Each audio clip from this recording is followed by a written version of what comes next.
to go. Welcome everybody to our debate on strengthening global trade rules to restore a WTO that matters. At this year's public forum on the last day, the morning of the last day, we are going to tackle a really interesting topic and with an interesting debate, and certainly with fantastic panelists. I would say over the last decade, we have seen that trade and the WTO contributed massively to raising incomes around the world, raising welfare, improving welfare, decreasing income inequalities between countries. And the WTO had a big part in this by providing for rules-based open trade. But at the same time, we also learned that this is not an automatism, that not everybody has benefited equally, and we are facing lots of crises currently. The pandemic, the climate crisis, increasing income inequality, increasing poverty in a lot of countries. And at the same time, we also see that trade has changed massively. We are trading so much more in services. Digital trade is on the move, is on the forefront, coming to the forefront.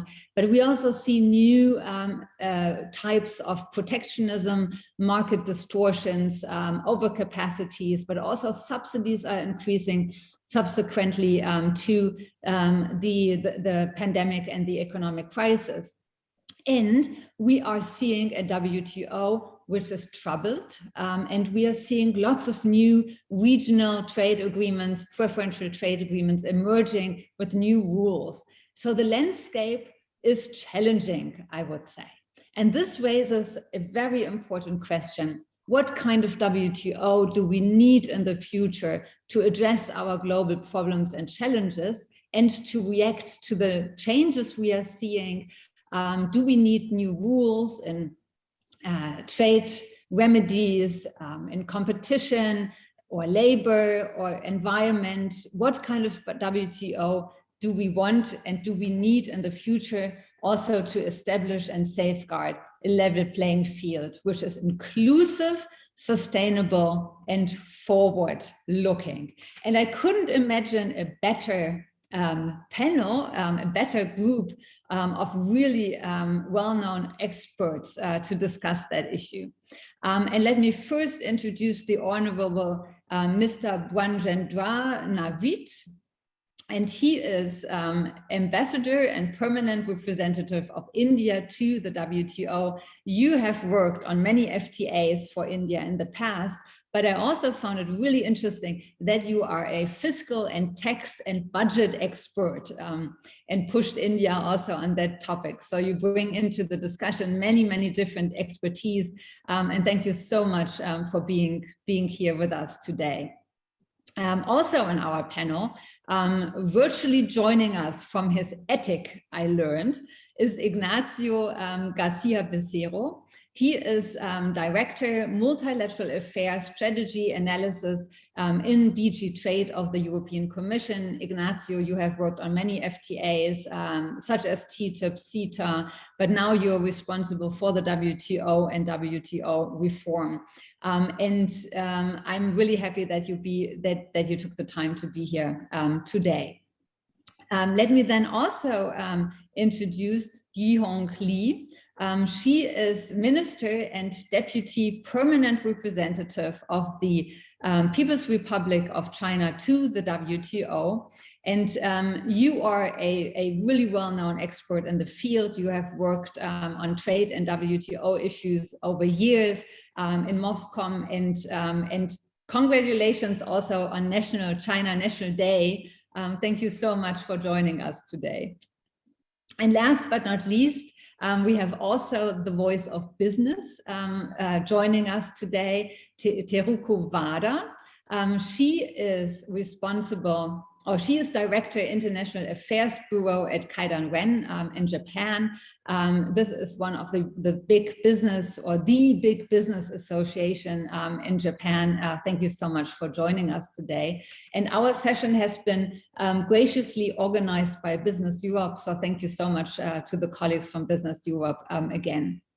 I would like to address the discussion, or let me just say one word on how we are going to structure this so that our audience also knows this. We will have 2 rounds of questions and discussion among our panelists, and then I'm also going to open it up for Q&As, and you can post the Q&As on the platform. I will feed that then into our dialogue. So let me address the issue from a problem side, so that we know if we are talking about the same challenges the WTO should address internationally. So, and I would like to start with you, Teruku. What are the big changes in the global economy which the WTO should react to? What are the big risks and problems? Thank you very much, Stormy. Let me first thank Business Europe for inviting me to join this panel. I'm very honored to take part in this discussion representing Japanese business community, together with the distinguished panelists. Kaidan-Ren has been a strong advocate for free and open international economic order for many years. In this regard, and we believe the WTO framework is a fundamental infrastructure to realize this. In this regard, the WTO multilateral trading system has helped to curb protectionism and contributed to global economic development and the reduction of poverty. But currently, the global community is facing many challenges, as you described: COVID-19 pandemic, climate change, and widening disparity and inequality. We strongly believe that trade can contribute to solve such global challenges, and WTO can and should play a leadership role to bring about the positive change and solution. However, after more than a quarter of a century since its establishment, the WTO's function has deteriorated significantly so that it cannot take the initiative in either rulemaking or dispute settlement as it used to. The organization needs fundamental reform.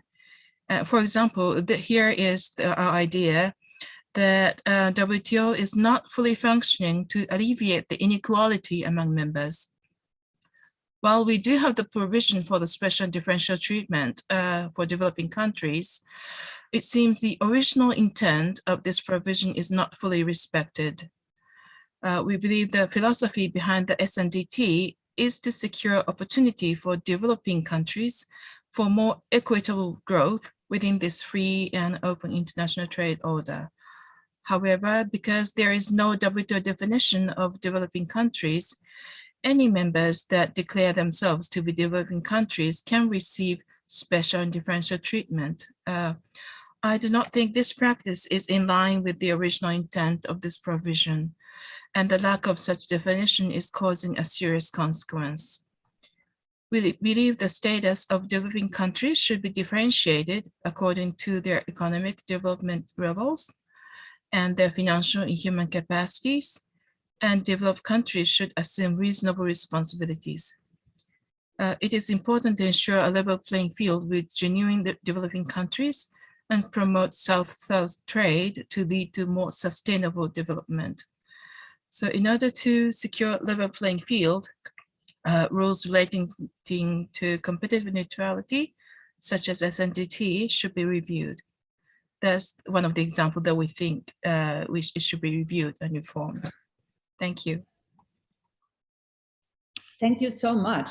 In another discussion round, Ignacio said that nothing on trade and WTO and rules, nothing should be taboo. And Teruku, you started us off with one of the most tricky issues in the whole debate on special and differential treatment. That was very courageous, and I think we come back to that as well later on in the discussion. Let me now hand over to Ignacio. Well, thank you very much, Stormy, and it's really a pleasure to talk here in this event. I would like perhaps to take a step back and not to talk yet about what needs to be done on the WTO, but more to indicate what I think are the key challenges that the global trading system is facing. Some of which are of an economic nature, some of which are of a more political nature. Now, first key challenge is obviously economic recovery from the pandemic. Let's hope that we are seeing the final phase of the pandemic, but the challenges of economic recovery are going to be huge. They are going to be particularly difficult for vulnerable developing countries. But beyond that, there is something which is going to have a very significant impact in the trading system, which is the role of government support. In a way, this is something which predated the pandemic. There was, for instance, a study by the OECD that showed that in certain industrial sectors, there was 66 billion of support in the form of below market financing. And it is clear that the potential for tensions arising from government intervention in the economy is very significant. And that's something that the global trading system would need to see how it can respond to it. The second one has to do with the climate and digital transition. We are seeing a major transformation of the global economy because of digitalization, with new regulatory challenges. And again, an important source of tensions unless we find a good way to channel these new opportunities and new challenges linked to digitalization. And obviously, the other big transition is the objective of climate neutrality, which is going to have huge implications for and transformations for our economies, with, of course, also important implications for the global trading system. Now, those are two big economic challenges, but I think we also need to bear in mind that all of this is happening in a political context which has become extremely turbulent, to use one word. On the one hand, you are seeing domestically in quite a few countries an erosion of support for open trade policies, a questioning about the benefits of open trade, and we need to find ways to better connect our trade policies to the concerns of our citizens. And I think this is a challenge that many of us are facing, and again, is given an important context to anything that we are going to be doing in a multilateral institution like the WTO. And of course, there's also the geopolitical conflicts. And we are seeing a world of increasing geopolitical tensions, geoeconomic tensions, and again, that faces the question, can we still find a way of channeling those conflicts on a rule-based basis? And what is the role of the WTO in that connection? So I would say those are, I would think, the big challenges that we are facing. And if the WTO is not in a position to respond to those challenges, it risks becoming increasingly an irrelevant institution. But I think I will come back later on in terms of what it is that needs to be done in the WTO. Thank you. Absolutely. We will certainly come back to the issue of reform, the necessities. Let me turn to you, Yong. What are the biggest challenges from your point of view the WTO needs to react to? So thank you. First, also thank you, European Business, to have me in this distinguished panel, and very pleased and honored. So, Stormy, with your questions, actually now we are facing a number of challenges, and the pandemic is one that we need to address, and also environment problem, climate change has been there for quite a long time. And also from trade perspective, we are facing increasing unilateralisms and protectionisms in the past years. And so those are, of course, we have the most important things, that's the development challenges, especially with the pandemic. We see there are really a big challenge for us to achieve our development goals.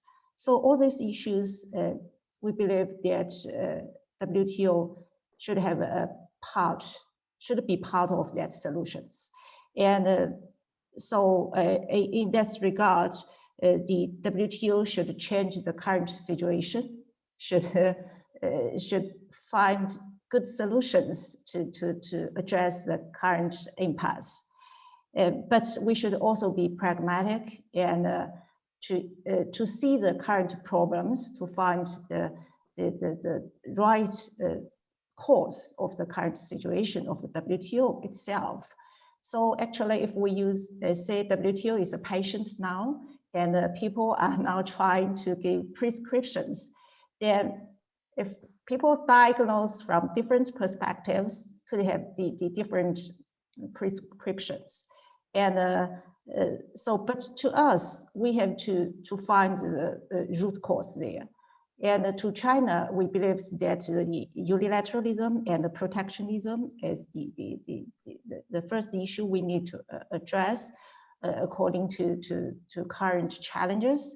And we recognize that it's not only the WTO issue, and also about domestic policies. And so in the past decades, the global people, the world have greatly enjoyed the benefits of globalization. But unfortunately, not every people benefit from the globalization.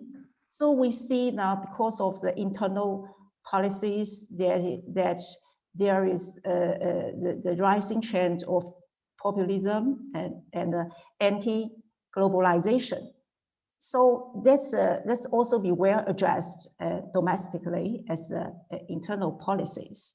So we cannot use the multilateral trading system or globalization as a scapegoats for our failure in the domestic policies. So that's an issue. I guess just Ignacio also mentioned it a bit.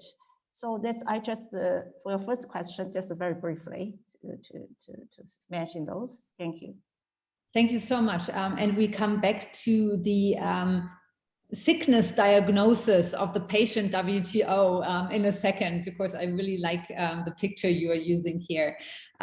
So last but not least, in our first round, Branjendra, what would you say are the biggest challenges the WTO needs to react to? First of all, thank you, Stormy, for having me here. And thanks, Business Europe. Good morning, distinguished panelists, and good morning, all the listeners from different parts of the world. On the biggest challenge, I think it is the challenge to live in the current world. Unfortunately, WTO is not responding to the current challenges. WTO is trying to redeem its credibility, what it has not achieved in last 15, 20 years. And WTO is trying to set the agenda for next 20, 30 years, ignoring what is going to happen in next couple of years. And why I am using these harsh words is because you have seen the insensitivity in WTO towards the response to pandemic. All of us have seen that how various multilateral organizations have taken a different stance from their stated stance. For example, if IMF is talking about expansion, fiscal and monetary, because they are related to the present pandemic situations. On the other hand, we have not seen that pragmatic shift in most of the major WTO players here at Geneva. So for me, the biggest challenge for any multilateral organization at this stage is to have two objectives in mind. One, how to minimize loss of life and livelihood. And two, how to accelerate the global economic recovery, which is broad-based and sustainable in view of the current pandemic. So if any of the solution which is going to answer these two things, I think WTO will be right on track and we will be able to establish the credibility of it. So I will stop at that. Thank you. Thank you so much. And let me start the second round right away with you. I think all of you agree that the WTO has been in an impasse and it's not moving quickly enough. And you just mentioned that it has been very insensitive and not really up to reacting to the crisis. So let me pick up on what Yong has said. We need to diagnose where the sickness comes from. So I would like to ask a follow-up question to you. What do you think are the reasons for the WTO that reform has stalled and that the rules have not been adapted for a very long time? It's a very good question for all of us to ponder, because we hear a lot of commentary on this topic. In my diagnosis in last 1 year, when I am in Geneva here, the topmost diagnosis for me is that we are too much into the process, and thereby we have missed the final objectives, which we have prescribed in the preamble of the Marrakesh Agreement. And here I am referring to, based on the experience of global financial crisis, that if we stick to rule-based legislations, then it is going to fail, because people will find ways and means to circumvent those rules and still comply with those rules and missing the final objectives. So my proposition here in WTO is that have flexibility in forming such legislations on agreements and move from rule-based legislations to principles-based legislations. Again, the agreements, what we are concluding or we are going to conclude, or what we have concluded, there must be two things. One, the escape clause, that whenever you see that the final objectives are not being met, you should be quick enough to remedy that. Most of our constitutions, for that matter, has undergone several amendments to respond to the current realities of the world. Whereas in WTO, when you agree for one agreement, it is kind of cast in stone and it goes on and on. And we are saying that how leveling field has been distorted, particularly in agreement on agriculture. So my response is that what should be done is that look back of existing agreements, ask questions yourself that whether it is these rules are fine to meet the final objectives. If not, move towards principle-based legislations and have escape clause and amendment clause, which are more flexible enough to respond quickly to the current problems and current diagnosis. Thank you. Thank you. Okay, go ahead, Ignacio. No, I thought it was quite an interesting presentation on which I partly agree. I mean, I think that it is important as we see how to move forward this organization, that we have a clear sense about where it is that we need to work on rules, because it is critical to have legally binding rules to prevent conflicts between our governments, and where it is that we may not actually need to work on rules because the situation is not right for that, but we need to establish better modalities of dialogue and cooperation. And I think that it's important that we bear both perspectives in mind. I mean, I think that, for instance, when it comes to issues like rules on industrial subsidies or on agricultural subsidies, or indeed the most urgent one on fisheries subsidies, it's inevitable that you need to work on rules. Now, you may need to see which is the best modality to develop those rules, but for those issues, if you want to prevent the conflicts between governments, if you want to avoid negative spillover effects, you need to work on the basis of rules. Now, there may be, however, other issues in which, rather than working on rules, what we need to see is how we can enhance our cooperation and how we can enhance our dialogue among WTO members. And for instance, I think that a lot of the issues concerning to the trade and environment interface or the trade and social development interface are not issues that are primarily about the development of rules, are issues which is much more about how we can have conversations among governments in the WTO that help us in seeing how to address a number of common challenges. And of course, it has not been mentioned by the ambassador, but another issue that we cannot forget is that rules only make sense if there is a mechanism to enforce them. And the reality is that at this point in time, we don't have a working enforcement mechanism in WTO because of the crisis of WTO dispute settlement. It's a complex issue, it's not something which is going to be solved between now and NC12, but it's also going to be critical to see how we can actually find a way of ensuring that we can introduce again in the WTO a functioning dispute settlement mechanism. Now, I think that those are the big challenges that we have in front of us. In some cases, yes, we need to see how to negotiate rules. In some cases, it's much more how we can work together towards certain objectives and reinforce our mechanisms of dialogue. And of course, it's the challenge about how to ensure that we have, again, a functioning dispute settlement system and what changes we need to introduce towards that purpose. Thank you so much. This becomes a very interesting debate. We need to talk about how much rules-based we want to be, principle-based, how much, or do we need escape clauses? Do we need strong or not so strong enforcement? And we keep that in mind for the discussion. Let me now turn to Yong. How do you diagnose the sickness of the WTO and what needs to be done? Yeah, as we said, that if we see that in the WTO itself, the big problem is unilateralism and protectionism, rising trade as a challenge.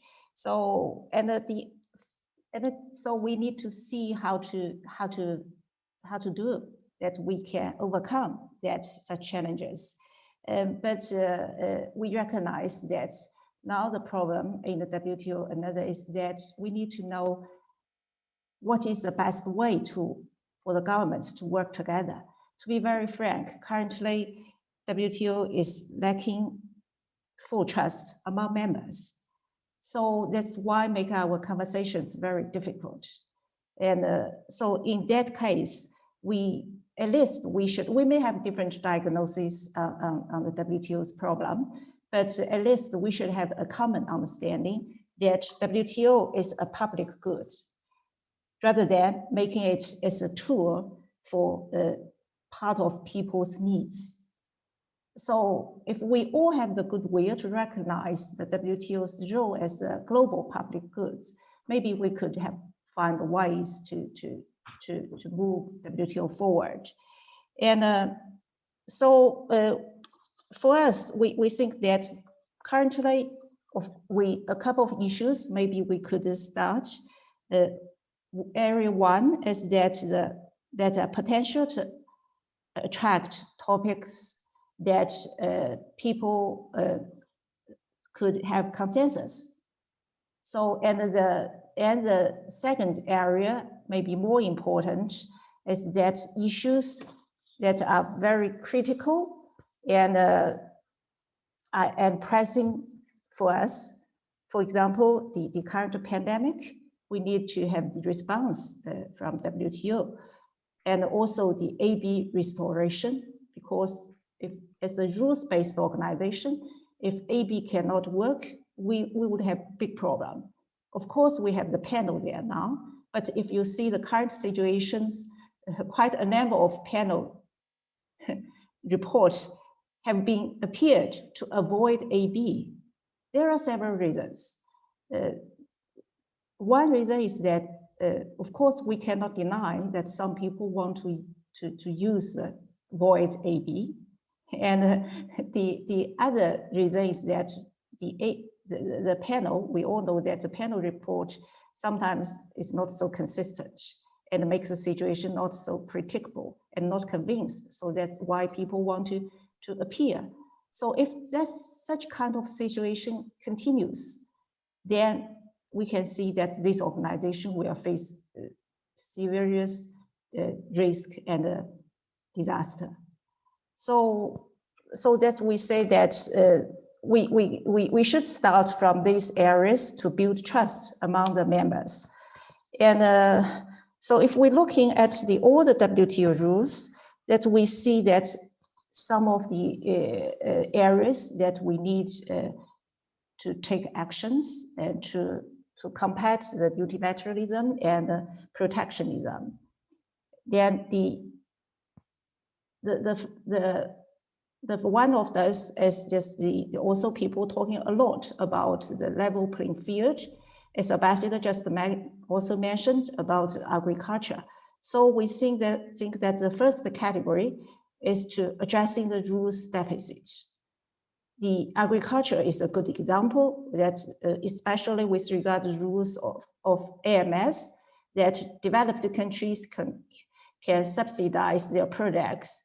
About the highest figure we have in our hand is about 215% of the value of production. But for the developing countries like India only have 10%, for China only have 8.5%. Those members who have endowment for AMS, 90% 95% of them are developed members. So we see that's an unlevel playing field, and the developing members are really at a very disadvantaged positions. And the second category is that it's very directly relevant to the level of the playing field, and also the unilateralism and protectionism fight. That is, I would like to mention two areas. The first is about national security expansions. In the past years, we see quite a number of measures on the trade and investment that ban the products and ban the companies in the name of national securities. So, and also such kind of actions not only affect the members' rights and interests in the WTO, also disrupt the global supply chain. That is really a challenge for us. And the second area I would like to say in this category is the trade remedy measures. To us, we believe that the SCM agreements give the room for all the possible subsidies, that if people believe they are not consistent with WTO rules, they can challenge those measures. But on the other hand, we see that a lot of trade remedy measures are being used as a protectionist way. And the more worries us is that on the one hand, the ruling of those inconsistent measures are not being implemented by the members, but on the other hand, some new rules that would like to open the further door for abuse of trade remedy measures. So we see it's also an important area for us to work. And the third one is the SNDT issue. So it's I don't want to spend long time on that, but we see that is a mandate for 20 years, no progress. It's really an issue that all members should fully engage in to discuss this. So I will stop here. Yeah. Great, thank you so much. You laid out a lot of reform necessity and reform areas. So let me turn to you again, Teruko. From a business point of view, where do you see the problems within the WTO, the problems with governance, and where we need to change the rules? Oh, and sorry, just 1 second. We have the first question already coming in. That is by Jane Drake Brockman. And she also asked about one area, which is digital trade. So maybe you can also say something on digital trade, and then we come back to all our panelists. And to our audience, please use this opportunity to ask questions, and you can post them on the platform. So questions can start coming in. So sorry for that interruption. Teruko, back to you. No, thank you, Stormy. It seems this WTO patient is quite sick. To come to think of it, as mentioned by other panelists, it seems WTO is suffering from many symptoms. But I would like to take one point of rulemaking, which is we think we need to address, because it is obvious to everyone that because of the consensus principle, it is becoming ever more difficult to come to agreement on making new rules or revising the old one. And in order to strengthen the function of the WTO and reconstruct the rule-based free and open international economic order, we have to come up with some kind of pragmatic approach to overcome this challenge. And I think a plurilateral approach is one of the options that we should consider, because if we cannot use the consensus principle, we have to come up with something else to come to some kind of agreement among members. And so I think there are certain factors when we think of this plurilateral approach. we should keep in mind that this process should be transparent and open and inclusive. For example, transparency. This consensus building process should be available to all WTO members, including non-members of the certain initiative. And they have access to this process. And it opens doors to the all members. They can come to this initiative anytime they want. And also the process should be made sure that no one gets behind. So this plurilateral approach should be inclusive. So you mentioned the digital trade, and I think this is a good example to show that this plurilateral approach is maybe effective.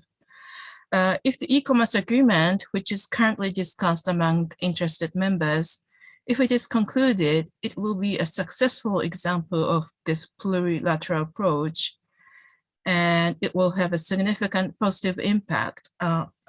And if we can prove that this plurilateral approach works, we can prove that this is a kind of a key to a future reform of WTO. So because facing the MC12 in the very near future, we are in the strong need of a tangible, successful outcome to sustain WTO multilateral system. And e-commerce agreement can be a big step toward this. Thank you. Thank you so much. Let's stick a little bit with the issue of digital trade before we come back to the issue of level playing field and competition. And Hiroku just told us digital trade could be addressed in the plurilateral initiative, and there are, or e-commerce, already negotiations going on about this. So let me ask you, Rajendra, how do you feel about the plurilateral negotiations on digital trade?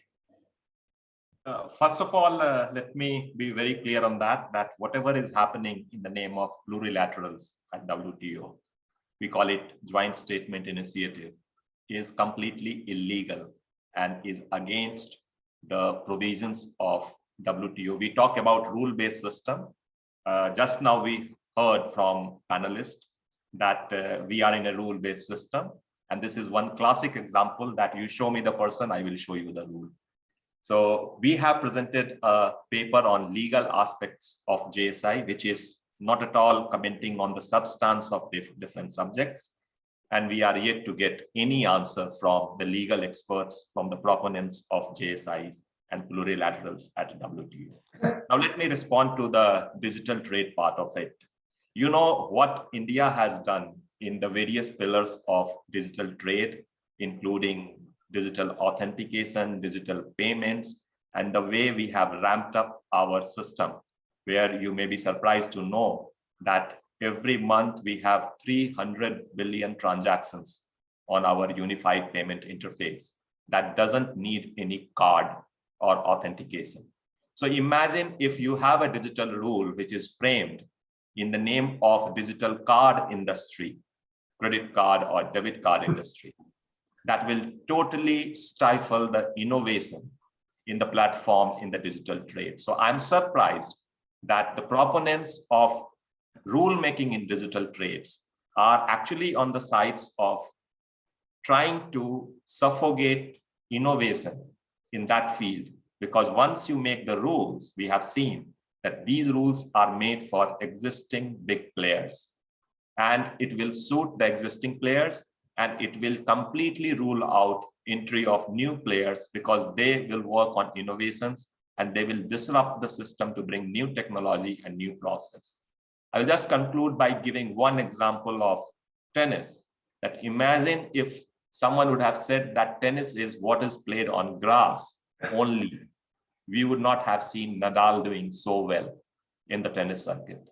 So therefore, my request to the proponents of these rulemakings are, allow innovation, work like Android, just provide the pipeline, allow people to innovate and bring their apps on it, and don't stifle it with again rulemaking, which we will be stuck with that rule for 30, 40 years.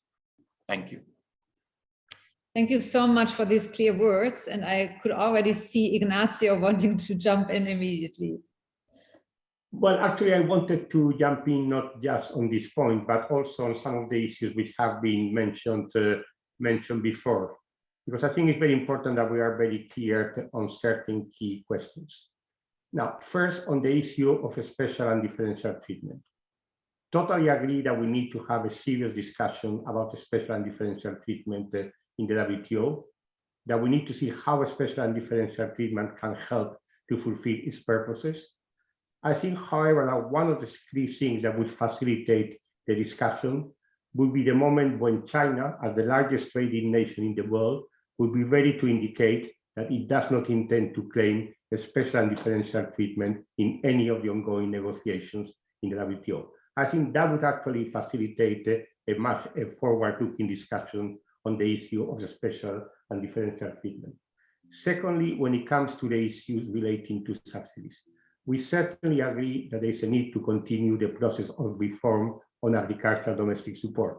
We made a proposal together with Brazil in the Buenos Aires Ministerial Conference, which unfortunately did not receive a significant degree of support. But what I find it difficult to understand is the failure to recognize that there is also a big issue about industrial subsidies. It is huge, the amount of industrial subsidy which is going to be provided. It's going to become even more as we move away from the pandemic. And just pretending that this is not an issue, that is not something that would require working together in the context of the WTO, it seems to me that it's just decided ignoring reality. Finally, on the whole question about legality of the plurilateral agreements, I really think that the issue of legality is a non-issue. There is no rule in the WTO that prevents a number of governments to work together to see how they think that the rules of the WTO should be developed. The fact that this is done in a very open and inclusive manner, and that even countries that have not decided to participate in the plurilaterals can attend the negotiating sessions, I think it's just a signal of inclusiveness and the will to try to develop rules that hopefully meet the interests of all countries concerned. Of course, once the negotiations have been concluded, then the issue will be how this is going to be inserted within the WTO framework. And then is when the question of legality would come into play. There are different options on the WTO. There is the scheduling option, which has been used in the past and which, our point of view, is perfectly legal. There's also the option of Annex 4, but it's only when you actually have concluded negotiations and you look into how to insert in the WTO that the question of legality would arise. So I will just leave it there. Actually, I would also like at some point in time to talk about what it is that we should try to do in NC12 to try to put the WTO right on track. But I think that we could leave that for a later moment. Thank you. Thank you so much. Let me hand over to Yong, to you again, on the issue of what just Ignacio said, industrial subsidies. I think it would be wonderful to hear from you, but also in digital trade and plurilateral approaches. Yeah, so thank you. First, I have come to the talking about the SNDT, just Ignacio mentioned. And he said that if that China can give it up. First, I have to say that as a developing country, that it's the embedded rights in the WTO that the developing countries can enjoy SNDT. But for China, we repeated for a long time that we recognize we are not the same as Cambodia or some other developing countries. But we have the rights to enjoy SNDT, but in the meantime, we will do what we can. We will share our responsibility, accommodate with our capabilities. So that is the message we sent for a long time. And I actually, if we look at the current discussion in the SNDT, we can tell that actually it's whether there is a will to give developing members, even LDCs, SNDT. Because if we look at some proposals from LDCs and the African countries, their request for flexibility is still very difficult. there are some proposals from those LDCs and African countries there for a long time. There is no positive response or even no engagement from some members to discuss their request on SNDT. So it's clear it's not whether China is there, India is there, or someone is there. It's whether people recognize that's an issue for developing members that developed sides should seriously look at it and with goodwill to address their difficulties. And with regard to the level playing the field, for China, we see the importance of level playing field. China actually itself has suffered a lot of unfair and discriminatory measures taken by other members. And we are happy to discuss those relevant rules on fair competition. And our recent application for joining CPTPP is a good example. But from what we have seen from those statements and papers and what we heard from those narratives on this topic of industrial subsidies, we are not sure whether the proposed new rules are in the right direction in the WTO.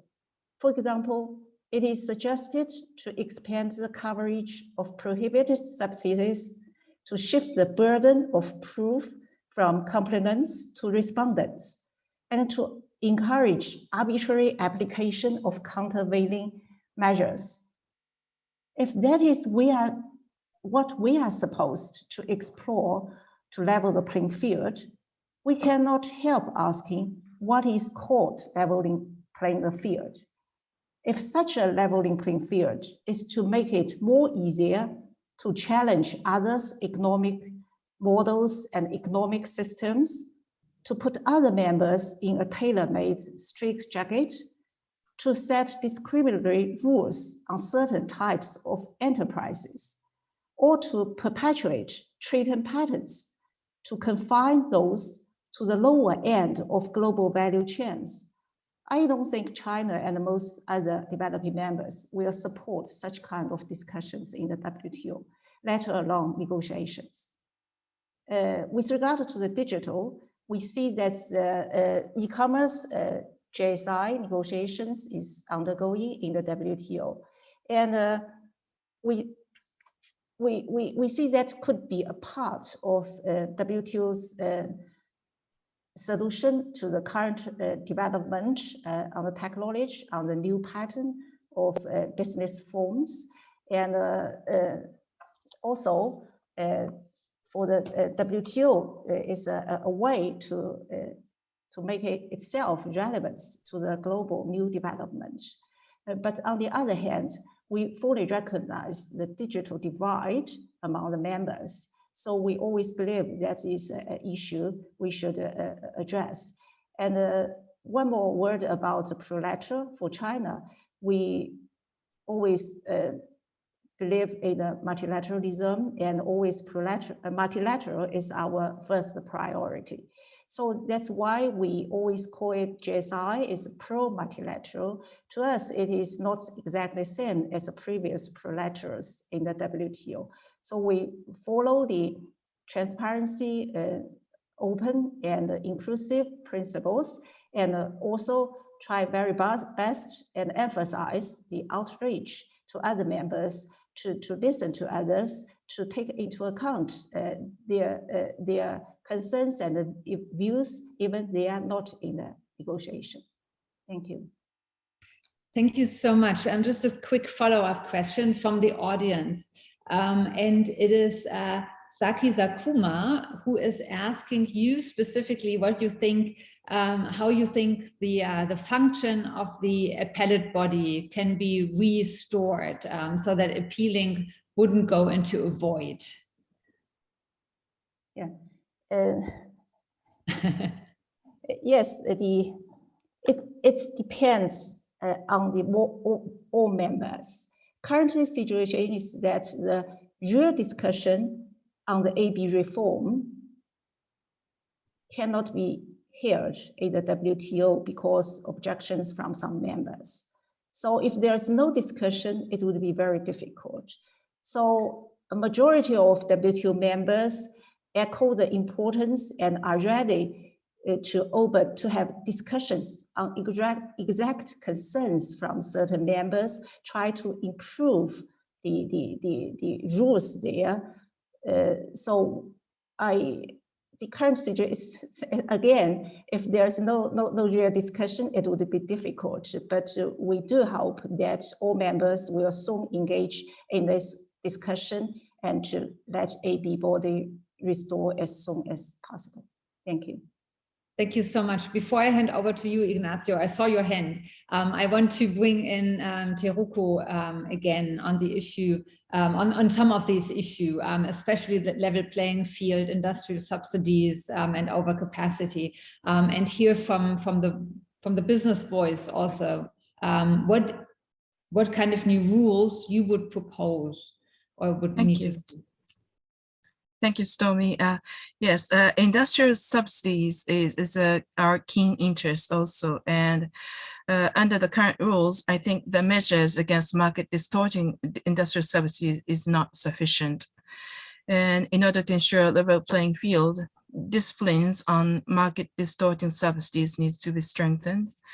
And I think the discussions at the trilateral meeting among the trade ministers of Japan, US, and EU can bring a hint to the solution of this problem. It can be a discussion starter. They had a meeting last year in January, and they set the list of new types of unconditionally prohibited subsidies. And the list says the number 1 is unlimited guarantees. And number 2 is subsidies to an insolvent or aiding enterprises in the absence of a credible restructuring plan. Number 3 is subsidies to enterprise unable to obtain long-term financing or investment from independent commercial sources operating in sectors or industries in overcapacity. And then number 4 is certain direct forgiveness of debt. So these can be a kind of a good discussion starting point to see what kind of industrial subsidies should be prohibited and what should be allowed. And that kind of lines should be drawn clearly. Thank you. Great, thank you so much. And with this, over to Ignacio. Well, I thought I would like just to give a few thoughts about what are the challenges ahead of us as we are moving towards MC12. Because it's very clear that on the basis of the discussions that we have had here, there are very different perspectives about many issues relating to what should be tackled in the WTO. Now, I hope that, however, we could all agree that MC12 is going to be a critical moment, that it will have a failed ministerial, the loss of credibility for the WTO is going to be very, very hard to recover. And therefore, we should really try to see what it is that we can agree that restores confidence in the WTO as an institution. I would suggest that there are these 3 things that we should try to do. I would very much agree with the ambassador that it is going to be critical that the WTO shows that it is responsive to the challenge generated by the COVID-19 pandemic. I would note that, by the way, the EU, with many countries in the Ottawa group, already presented at the end of last year a draft declaration on trade and health. I think it's going to be important that we find ways of converging on all the aspects of the trade and health discussion, including, of course, on the issue of intellectual property. And the challenge ahead of us in the next few weeks is, can we actually find a common response from the members of the WTO to the pandemic that incorporates the different dimensions of the issue. Then I think we have a problem of credibility in the WTO as a negotiating forum. The WTO has not been able to deliver multilateral agreements for a long time. Negotiations on fisheries subsidies have been going for a very long time. They are very difficult. I think that we not underestimate the challenges. But I think we should also be conscious that we are unable again to conclude the negotiations on fisheries subsidies. This is going to be a big setback for the credibility of the WTO as a negotiating forum. So despite the difficulties, I really think that it is going to be important to see where we can actually find the spirit to get these negotiations to the finishing line. And then, quite frankly, the WTO is in a different stage. There are problems about its monitoring function. There are problems about its negotiating function, and we don't have any more a functioning dispute settlement system. I think it's the moment when it will be important for WTO members to really to concentrate and to discuss what it is that needs to be done to restore the credibility of the WTO, looking into all the three functions of the WTO: the monitoring function, the negotiating function, and the dispute settlement function. There is not a simple solution. It's not something which is going to be solved immediately, but we need to set up a process that would allow us between now and the next ministerial to have enough convergence among WTO members to see how all three functions of the WTO can be improved. I would suggest that that's something which I hope all of us could converge, and one could actually find a way of reaching a positive outcome in NC12. Great, thank you so much. Unfortunately, time is running out. We only have 5 more minutes, which leaves us 1 minute per panelist for the last round. And I want to come back to our sick patient, the sick patient on the way to the next WTO ministerial round. And if you are the doctors and you need to decide what shot you would give the patient, which individual shot, what would you inject into the WTO on the way to the ministerial meeting? And let me start with you, Teruku. What would your one shot be to the patient? As a representative of the voice of the businesses, I would say the shot from business is that we do support WTO reform consensus as a consensus voice. Both B7 and B20, we call for WTO reform, and we will strongly support the positive outcome will be brought about at the WTO MC12 conference. So I would say the shot is from business support from the business. Great, thank you so much. Branjendra, what would your shot be? See, the patient is in ICU, so one shot will not do. At least 3 medicines should be given. And the first medicine for me is move away from too much focus on goods trade. Think about services also. That is an important part of economy, and not only embedded services for the trade in goods. And consider agriculture. That is more for life and livelihood. The second shot for me is response to pandemic. In the name of response to pandemic, by naming trade and health, don't push market access agenda of lowering tariff, higher transparency, removing export restriction, because everyone is imposing export restrictions. So it is the prescription is that ramp up manufacturing, whatever it takes to ramp up manufacturing, diversify, remove supply chain constraints. That is the second prescriptions. And third one, I would say that please listen to others, because gone are the days when in WTO, it used to be dictated by few members and other members will sign on it. These days have gone. People have moved up, and those policies which have been used by people while moving up, they should not totally discredit those policies for others to be used. Thank you. Great, thank you so much. Ignacio, your medicine. I would recommend a high dosage of pragmatism and a spirit of compromise, because I think it's very simple for everyone to stick to their positions and to be very eloquent in doing so. But I think at this point in time, what we need is pragmatism and a spirit of compromise. And I would also advocate vision, because we should not hide the reality. The WTO is in a very difficult situation. It has lost credibility as an institution. It is very difficult when you are actually moving away from Geneva and you are discussing things in your capitals to connect the public and to connect the business community to the WTO.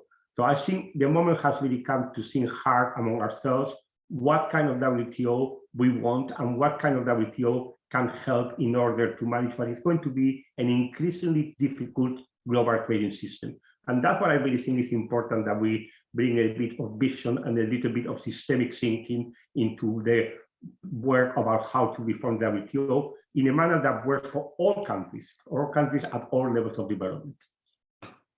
Great, thank you so much. And last but not least, Yong, your medicine.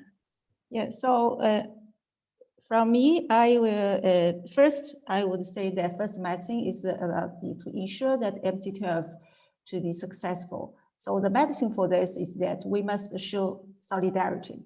It's important to give the members and also the outside world the confidence on WTO and also build trust among members. Second is that to avoid controversial issues to be introduced in this organization, especially we are coming to the MC12, that would be very dangerous for the possible deliverables for the MC12. And the third one is that the WTO should work within its competence and to do what it can do as a part of solution to the global challenges, and also not to challenge others' economic models. That would be very dangerous. Thank you. Thank you so very much. This unfortunately concludes our panel discussion.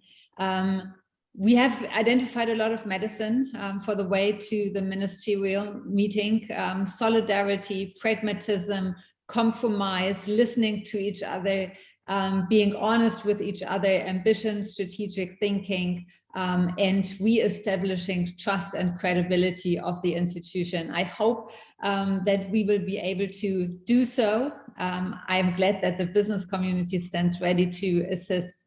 Thank you so much to our panelists. This was an amazing discussion.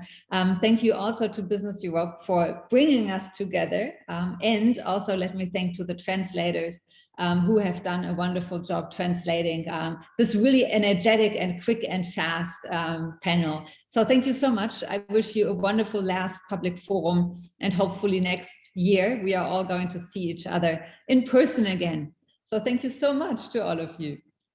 Thank you. Thank you. Thank you so much. Bye. Bye. Bye-bye. Bye. Bye-bye.